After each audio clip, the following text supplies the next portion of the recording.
Starting with the Syrian profile, President Bashar al-Assad said Syrian forces' victory in the battle for Aleppo will be a big gain for his government, but that it will not end of the country's civil war. Assad, in an interview published on Thursday in the state-owned newspaper Al-Watan, said he will no longer consider truce offers, adding that such offers, particularly from Americans, often come when the rebels are in a difficult spot.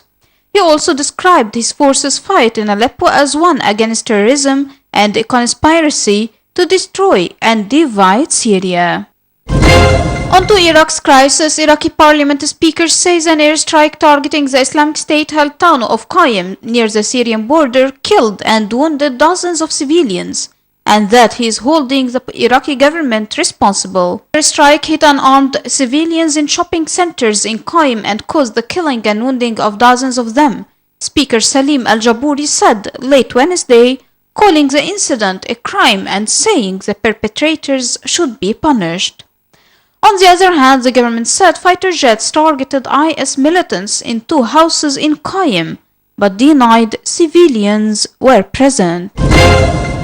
On to Egypt, the Egyptian president defended on Thursday the tough economic measures undertaken by his government, saying there was no other alternative in the face of the country's deteriorating economy. Structural reforms are an imperative for Egypt, President Abdel Fattah al-Sisi said, adding that the newly implemented measures are no picnic. The decision to carry out reforms was not easy, President al-Sisi said in his speech to the nation, adding that the task requires hard work and patience. Moreover, President al-Sisi blamed the deteriorating economy on the past several years of unrest. In Islamabad, Pakistani military helicopters on Thursday ferried remains of plane crash victims to the capital, as aviation authorities said they opened a probe into the crash that killed 47 passengers and crew the day before in the country's northwest. The small twin-propeller aircraft was traveling on Wednesday when one of its engines failed shortly after takeoff and crashed in the district of Abbottabad, and no one survived, according to officials. They also said the plane belonged to the Pakistani national carrier and had 42 passengers and 5 crew members on board. On the other side of the world, South Korea's parliament introduced an impeachment motion on Thursday against President Park Geun-hye, setting up a likely vote on Friday on whether to suspend her powers over a huge political scandal. A parliamentary official reported the motion to a plenary session, which means an impeachment vote must take place between 24 and 72 hours, while Friday is the final day of the current parliamentary regular session. From another perspective, the motion needs two-thirds approval in the 300-seat single-chamber parliament to pass.